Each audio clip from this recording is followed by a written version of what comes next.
you in my bedroom.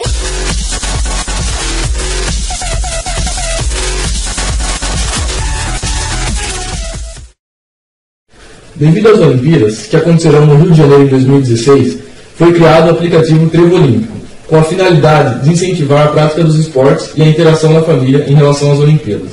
Seu objetivo principal é estabelecer uma relação entre o usuário e o aplicativo, de tal forma que a experiência se torne cada vez mais agradável. Seu design é simples, o que torna a navegação mais rápida. O usuário terá acesso a um jogo interativo, de múltipla escolha, onde será linkado uma ou duas modalidades esportivas das 42 que acontecerão nas Olimpíadas. Nas modalidades escolhidas, o jogador votará em uma seleção favorita para aquela prova, independente se o esporte ocorrer em grupo ou individualmente. Com isso, o jogador receberá 1 ponto apenas por realizar a votação.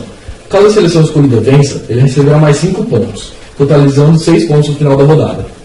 No término das Olimpíadas, o usuário que estiver na liderança de cada ranking de cada modalidade receberá um prêmio utilizado pelos atletas, como camisetas, tênis e óculos de natação, por exemplo.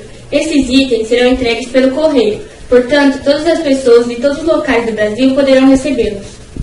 Dentro da sua interface, o aplicativo possui abas que disponibilizam a quantidade de medalhas conquistadas pelos países, notícias e vídeos realizados nas Olimpíadas.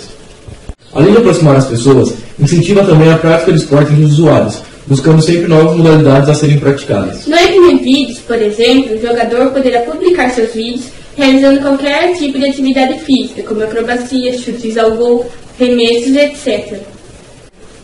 Esse é o Trevo Olímpico. Participe, interaja e divirta-se.